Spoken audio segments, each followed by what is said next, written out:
back, everyone. It's been a week already. Time flies, and this is our second series in a three-part series of wellness in regards to the cannabis industry. And we are bringing back past guests from the previous vlog series, Rebecca and Olivia from Prairie Grass. Ladies, thank you again very much for joining us, and we look forward to a educational conversation, as always, with the two of you. Absolutely. We're looking forward to it. I did make some notes here. Let's start out with your website. Great looking website. You know what I love about your website most is there's a one-click button to get on.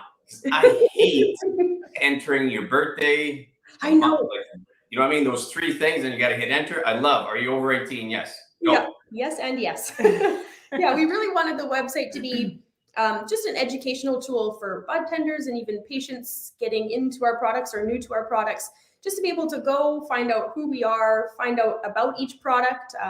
We do want to have all of the details of every content in each product on the website, and then as well as a educational blog that we're working to put together just to get research out there for patients and show them what research is available right now, and they can read it and have a look for themselves.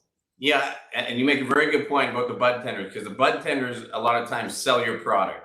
And I've been into these stores and they're all, I don't want to paint them all the same brush, right? But a lot of them say, well, this one's got this THC for this price. Everything is related to that THC percentage. So how do you get to the bud tenders the education that you actually want them to pass on to the customer? Absolutely. And that's where, we feel that the website is a really excellent tool for that they can just refer back to it. And if there are questions, they can even refer customers back to it. And another really, big thing, I think, for in-store education, and this is something when our CBD oil becomes available, is having some of that information on the packaging itself as well. That was something that was, really amazing as our dried cannabis came out with Shelter Market, that, more information was provided to the consumer for, from who is the grower to what was the cultivar that went into it, farm facts, things like that. And so we're going to be transitioning that into our oils as well, so that when the bud tender is actually holding the bag, they can look on it and they can say, like, this is the grower, and this is the farm that it came from, this is the extraction type, and all of the minor cannabinoids and terpenes as well. So I think it's all really important information that is not currently available to a lot of the bud tenders. Yeah, and I think Health Canada is allowing you to put more and more on labels, as opposed to just your standard. When they started out in 2018, really, really small print. You need to be able to read a lot of stuff. It was hard to understand. And absolutely. I think you're right by saying the cultivar, how much certain terpenes, the THC percentage, how it was grown, what genetics are used, maybe even some benefits, right? Especially if you're in the wellness end of things. This is for inflammation. This is for insomnia. Are you able to put the benefits as well too, just like the drug companies do? So no, that is very similar in the way that we are restricted for pharmaceuticals in Canada as well. So you cannot make claims of benefits, but certainly you can provide all of the information so that they do know what they are consuming from, everywhere from your CBD to THC concentration all the way down to those minor cannabinoids and terpenes. And then it's really just up to the consumer to be able to understand, what they're looking for, to be able to extrapolate to how they would like to, therapeutically use it. But, that's one thing too, that once again, we've always said again and again, that more research is needed. And as cannabis, grows, and as, therapeutic, discovery of it grows, and we have trials, you can start to draw those conclusions. But until we have more human studies, you have challenges in actually drawing those conclusions. Very good point. Now it is November 10th here. October is over, and that is typically the month that outdoor growers harvest. I'm assuming you guys are all done harvesting? We are, yes. Our outdoor harvest is done. Yeah. Everybody on the farm was happy that it was finished. They finished harvest, and then we're like, well, now there's another harvest. Oh boy. Yeah, good point. How was the outdoor grow season? It was incredible. We had a couple of different varieties that we were so happy with this year. We had an excellent yield. They were beautiful flowers. And so we hand harvested them. They're hanging and drying, and we've just finished bucking most of them off the stem. So our extraction for the winter is going to start here in the next couple of weeks, where we make that extract that goes into the CBD product. So it was a really good season. Oh, right on. That's great. And your indoor harvesting is coming up, you said? Yeah, that is just kind of a consistent schedule. That one, we actually just added another room into production. As you guys know, we got the Aelius LED lights shipped out a few weeks back. So we just moved another room into production. So it's quite a good schedule. It's very consistent and very constant in the facility now, from plant care to harvest to all of the finishing work and curing and packaging, and so it's busy around here, that's for sure. We're in the middle of trimming. Everything smells so good. Yeah, exactly. Yeah, the smell, I can just imagine that. At the end of the day too, you were mentioning your CBD oil products. Have you put one of these out on the market yet? Actually, very shortly. We're hoping that the announcement comes out here really soon, that it's available on Shelter Market. And then we're working with a couple of different provinces as well to have it available. Okay, great. Yeah. And then I've seen you just recently released something new to the industry, new to the cannabis 2.0 world, suppositories. Now, I know suppositories have been around for a while. I was just telling the guys here, I had a friend's son was diagnosed with cancer about 4 or 5 years ago, and they did some suppository injections just through their medicinal friends, right? And they were able to actually get it into him. He's still here today, and they figured that alone might have helped save him, as opposed to just the chemotherapy and the radiation and whatnot. I'm not saying it's going to save cancer every single time, but I'm sure or you've heard of some sort of stories, because that's what driven you to actually come up with this product. So do tell us a little bit more about your Relief Pods product. Absolutely. Yeah. So, I think, as you had mentioned, I think so many people have those stories. And I think that's why it was such a valuable product on the traditional market, and why so many people have, been kind of waiting and excited about them to come, because it's just an alternate dosing method that gives patients more choice and, better therapeutic outcomes, because they have, more choice in their, convenience of dosing, and, different modes of administration, different ways that cannabis is metabolized in your body. So for us, we also have very similar stories of, how suppositories have been, instrumental in a lot of people's therapy in our own family. And for that reason, we've been so excited to be able to bring these to the market. And it's been a couple years of development and trials and a lot of work to get them to this point. And so we're so excited. It was kind of a big moment for us. Yeah, quite surreal when it finally showed up and it was available on Shelter. And the response that we got from people was fantastic. When someone actually mentioned that it was, everywhere from rapturous to irreverent. So there's a lot of good jokes that come along with it. And I think, from our perspective, we want to just encourage that conversation and have people more comfortable talking about it. And, we're excited to see where it goes. I liked your little instructional video. Whoever put that together is like a one-pager, but they're actually moving on social media. I thought that was pretty neat. But you almost have to play it in that regard, right? Because it is something new. It's something that people aren't comfortable speaking of. So you have to add that sort of humility to the whole fact of the matter. Get over that hump, and then eventually figure out a way of getting better through using suppositories as opposed to other means. Absolutely. Yeah. And it's amazing too, the way that people want to engage in that conversation. And, I think, consumers who maybe wouldn't have thought about suppositories as something that they would try, as that conversation, continues to evolve, and as more people start talking about it, more people think, hey, this is something that might be, beneficial to me. So we're definitely excited about driving that conversation forward. Yeah, and okay, now put your pharmaceutical knowledge hat on here. Can you explain to us the difference between taking a suppository as opposed to ingesting through orally? Yeah, you bet. So when you ingest something orally, it will pass through your digestive tract, and what it actually happens is it passes through your liver. So you have an effect called first pass metabolism that occurs. So when that happens, different cannabinoids get broken down. You lose cannabinoids, and your absorption rate of the medicine ends up being around that 20% range. So when you do a suppository rectally or vaginally, you minimize that breakdown of components. So it bypasses your digestive tract, it bypasses that first pass metabolism, and more of those cannabinoids and ingredients are available for uptake because they haven't been digested through your other systems. So it is a really unique format in that way.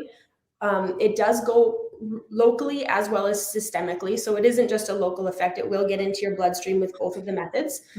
So you can get effects on both of those ends. Yeah. And, you know, another thing, just as a caveat to add to that, is that, you know, because this is a new product in Canada and there have been no research trials on it, you know, we don't know exactly what, you know, the plasma levels of, you know, cannabinoids are after, you know, rectal or vaginal administration. And, you know, that is something that we would love to be able to explore further. And we do have a couple of, you know, options and some really interested parties where, you know, we would love to be able to see this go into human trial, to be able to understand how much of those cannabinoids actually are absorbed, you know, how much of them are, you know, seen in the bloodstream, and, you know, how does that actually, you know, quantify to the cannabis in your body. So it's something that, you know, there's so much information about how suppositories work. And so, you know, we can extrapolate that to then how a cannabis suppository is going to work. And eventually the research will hopefully catch up to be able to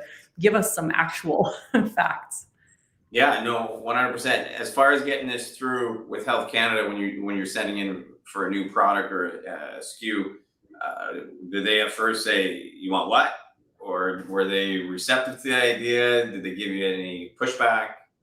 Well, it is one product that has been included in the regulations. So I think obviously Health Canada understands and knows that, you know, this is something that was available in the traditional market, and they are, you know, they are aware of the fact that patients, you know, wanted to see something like this.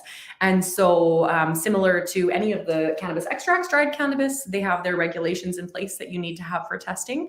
And other than that, there hasn't been a lot of question. And, you know, we look forward to engaging if those questions do come. But, you know, it's similar because they've laid out the regulations that are required for it. So. All right. So the ones you have on the market now, they're under the 10 milligram maximum. You can't get away with putting more in, correct? Not right now. Yeah, 10 milligrams is the maximum amount of THC that you can have in suppositories, just based on the regulations. And this is certainly something that we would love to, you know, engage in consultation with Health Canada about, because, you know, as you mentioned, whether it was, you know, a medical patient, you know, that you knew of, or, you know, that many people know of, they are using much higher doses of cannabis suppositories because it allows them to consume higher doses. So I think that's something that would be amazing down the road to be able to increase those limits. Right. And what's the ratio to CBD right now? Is it 10-1, 10-0? In our THC suppositories, it's actually 10 to almost, it's less than 0.1. So the Bruce banner, we're actually using our Bruce banner as an input for it. And that's just the cannabinoid content that we get from the Bruce banner. So it's definitely something that, you know, it just translates into the ratio that we have then in the pods. And our CBD pods, which we are working to bring, you know, to the market, hopefully very, very shortly, that is a 40 milligram of CBD to approximately 1 milligram of THC. So a little bit of a lower THC option. Okay, gotcha. Now, we spoke earlier in here about the relief pods, and there were some questions about, are you able to still take these suppositories and maybe go and have a pre-roll, or go and indulge in alcohol, or maybe indulge in edible? Is there a greater chance of overdosing, let's say? I know you can't really overdose on cannabis, but is there a greater chance that this will hit your system faster, and whatever you take afterwards is going to hit you faster as well? We always say a rule of thumb across with any new product that you're trying, use it by itself for the first time. So make sure that you're in a safe environment at home with no commitments, you're not going anywhere, and try it vaginally or rectally, whichever way you're doing, by itself, just to see how your body reacts to it. Everybody reacts differently. There is some anecdotal and interesting research as to why you may not feel as much of the psychoactive effects with these two modes of administration, but everybody's endocannabinoid system is different. So it's important to make sure that you're doing it at home in a safe environment for that first time. And then you're better able to gauge how you can use it as a product. Everybody's really different. So for example, I can have 1 milligram of THC and it's out for me, whereas other consumers are 30 milligrams plus. So everybody's a little bit different, and find where your body sits with the product first is the best way to go. Absolutely. Okay. So with the 10 milligram dosage, do you have smaller dosages, or right now it's 10 milligrams? Just the CBD version, which is a much smaller dose. So it's about a 1 milligram THC to the 40 milligrams of the CBD. So, for those people that may feel the effects of a 10 milligram, then, we will have the other option available for them. And as I said, everyone's endocannabinoid system is different, and everyone's tolerance is different. I know people who, from an edibles perspective, they would love to see 100 milligram edibles on the market. And I can't even imagine. I would. You have to cut it up in 20 pieces. Petting my hair gently and, caring for me after I had it. Don't go riding a horse or anything like that. No, totally. So, so I think honestly, it's like any cannabinoid. You make sure you start low and go slow and see how you react to it. Yeah, low and slow. Great idea. Now, is the suppository something you should be taking consistently, or can women take it once a month because of some premenstrual cramps? Absolutely. Yeah, every condition honestly is different. So different things like premenstrual symptoms. Anecdotally, we've been finding a couple of days before your period and then throughout the duration of your period is the best time frame. Again, that's anecdotal. So everybody is a little bit different with their conditions or what they're trying to treat. Chronic conditions, not even with suppositories, but generally with other cannabis products, you're typically having to take them consistently every day to get those therapeutic effects. So again, with suppositories, it would be no different, just finding that right dose and how frequent you're using it to see what is relieving your symptoms. The lowest dose possible is the best one to start with. And then if you do have to build up from there, that's an option as well. So starting with the lowest dose and then going from there and seeing how that affects your symptoms is the way to go. Yeah. And it's actually really interesting. And we can maybe share this with you afterwards so that it's available. But there was actually a really interesting study that was done with an Australian researcher and Strain Print in Canada. And they studied a number of different women. I think it was, once again, I would have to go look back to it to have exact numbers, but it was, a very significant number of patients. And they studied what their cannabis use was during, premenstrual issues, endometriosis. And so they looked at their modes of administration. They looked at, what types of symptoms women were seeking to control with their cannabis use. And they did find that actually smoking was a majority of the consumption methods, as it is, I think the most readily available. So it'd be really interesting to, learn about suppository use here as they continue to be used. But, they did find that it was incredible for alleviation of, digestive issues, pain, bloating, etc. So there are definitely some studies that are happening right now where they're starting to just at least look at how people are using cannabis for these symptoms. And so far, the results are indicating that women are finding relief. So good. Yeah. And like I said, you might have started something new here. The suppositories have been out for a while, but the whole point about the Cannabis 2.0 product or launch, 2019, I think they launched it, is for products like this. So kudos to you guys for seeing that and taking advantage of it, and hopefully, well, who knows where it's going to go, right? I was looking at some of the stats as far as where dry flower was the number one, and it's still number one, but it's starting to dwindle, or it's coming down, and the edibles are coming up, the pre-rolls, the beverages. Where do you guys see the industry going, and how are you preparing yourself from an LP standard to make sure you're ready for the next trend. Absolutely. I think, right now it seems like a lot of the products are moving towards more of like a convenience factor. A lot of people, it's really great for the pre-rolls and the vape cartridges because they are so convenient and so, easy to just put in your bag and take with you. So I think from that standpoint, consumers do really love that. And it seems like gummies are just exploding. And I myself am a big fan of them. In the lower doses, I actually don't mind that they're 2.5 milligrams, but I think that that convenience factor is a very important thing for a lot of consumers. And I also think that Olivia and I have had lots of discussions about this, but we want to really stay in our lane as far as the types of products that we're creating. Obviously the reason that we entered into the cannabis space was because we do believe in the therapeutic benefits of cannabis.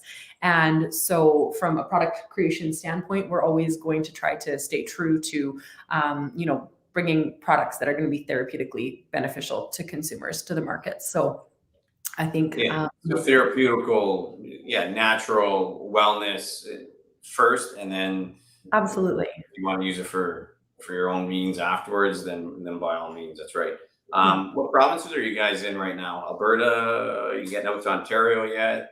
We're working on Alberta actually right now. So Okay. Just kind of finishing up the last part of the process. So we're really hoping that maybe by the end of the month that will be all wrapped up. And the pods will actually be available in Ontario here in, I think, November 19th is when they're going to be available on OCS wholesale. So that'll be really exciting to be there. And then together with Shelter, they also have partnerships in BC and Saskatchewan. And so the plan will be to roll out to those provinces as well.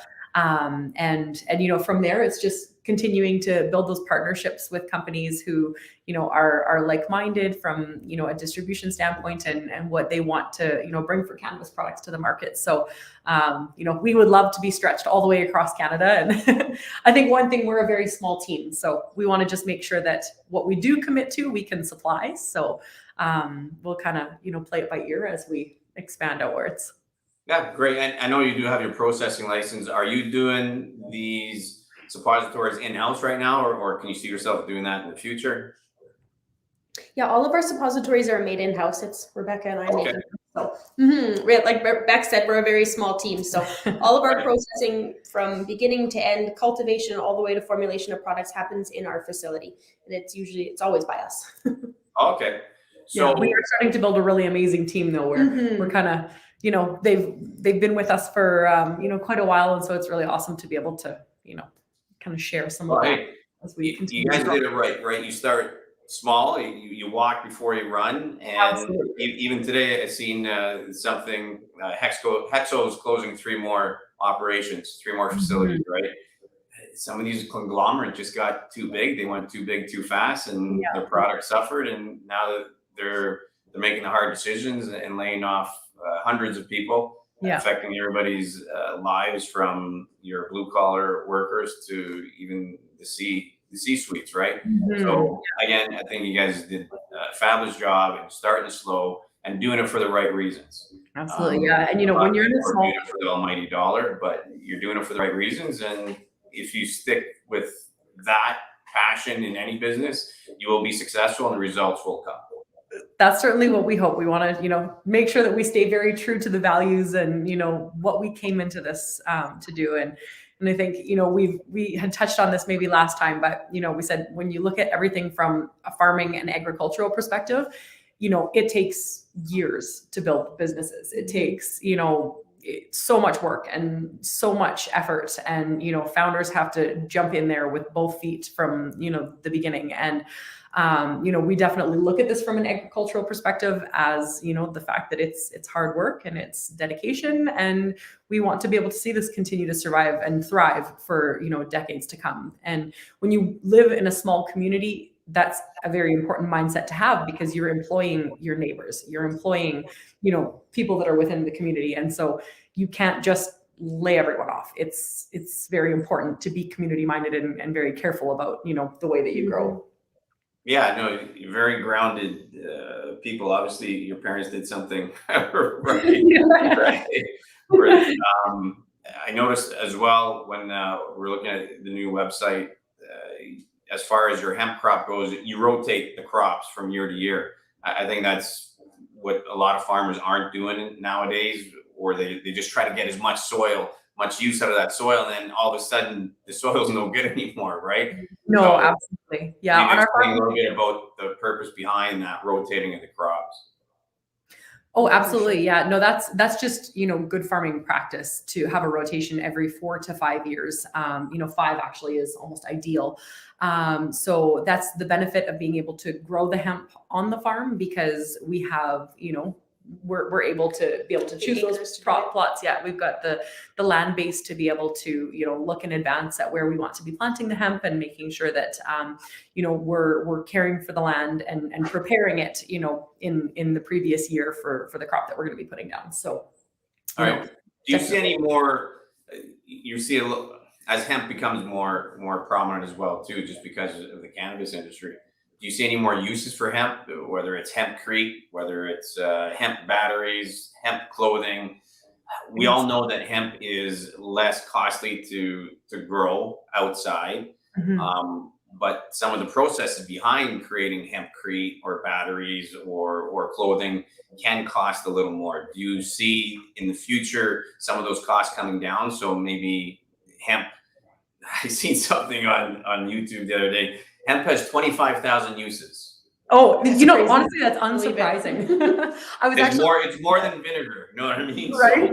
I was actually watching a video the other day, and it was, I can't even remember what country it was in, but they were showing how they make hemp rope from literally just taking the stalks of plants and doing it by hand, and the way that they process it. And it's absolutely phenomenal. And I think, like you said, being able to actually get it processed on a larger scale is so important. And we were actually just chatting with it was our MLA actually the other day, and they were just talking about how there's going to be a lot of investment into agribusiness in the Southern Alberta area here in the years to come, just because they see the value of agribusiness and the fact that we have such a strong agricultural, economy here in our area. And some of the stuff that they were talking about was further hemp processing. So we didn't get any details on what it was going to be, but they definitely alluded to the fact that there will be some hemp processing. So I know we are very excited to see what that ends up being, because I think it's incredible. Like you said, hempcrete. I love with all of our hemp, we are very primed, because that stock right now, unfortunately, it's hard to use for cattle because it's a little bit too firm. They can't bed with it. They can't chew it down. And so being able to actually utilize that part of the crop would be incredible, because as you said, it has so many benefits. It can be put into so many different products, and being able to bring back that manufacturing into our areas would be fantastic for Alberta. Yeah, good point, because you're not using the stock, which is usually used for some of these ancillary products, correct? Absolutely, yeah. And it's really interesting too, how your different harvesting methods will dictate what you can do with that end product as well. Because we hand harvest, we actually have the full complete, stem and stalk that has been, it hasn't run through the combine or been chopped up. So I think what you can do with that is different from what you can do with the material that you bale, out of the back of the combine. So it's definitely, I think, a huge industry, and a lot of, understanding and experience that needs to be brought into it for, what state do those end products have to be in to be able to turn into fiber, for example, as opposed to concrete. And so definitely a lot of really cool and exciting technologies. Yeah, no, 100%. Your farm right now, are you peaked out as to the maximum amount of hemp you can grow, or is there room for expansion? We definitely can do more acres. It's more a matter of manpower, just because right now, like we said, we're hand harvesting. So we get a group of 15 people together, and it usually takes us about a week going through the 5 acres that we have. So, and right now the acreage that we have is supporting what we need in the facility for processing. So we have the ability to do more acres, and we will when the product demand time comes. But yeah, I think a really important thing with hemp cultivation and transitioning that flower into an end product is that, it's no different from the quality that you need from a cannabis flower in the facility. If you're going to be running it through a combine and just turning it into isolate, the therapeutic value of an oil from isolate is very different from the therapeutic value of an oil that you've hand harvested and then extracted, the full expression of that flower to be able to go into your products. So that's why we are doing it on a smaller scale. We obviously have the equipment to be able to do it on that large scale, but the therapeutic benefit is not there if you're using isolate as compared to a full flower expression of, the oil that you're putting into it. So from our perspective, I don't think that we necessarily want to, expand to, turning, say, like a quarter of our farm into hemp production, because that would just mean that we have a whole bunch of isolate, which, I think has its uses, but is not necessarily the lane that we want to be in for the products that we're producing. No, you're right. And it's not like people are knocking on your door right now asking for more hemp products either, right? No, exactly. So I think once again, it's that, start small and grow as the demand increases and then go from there. Absolutely.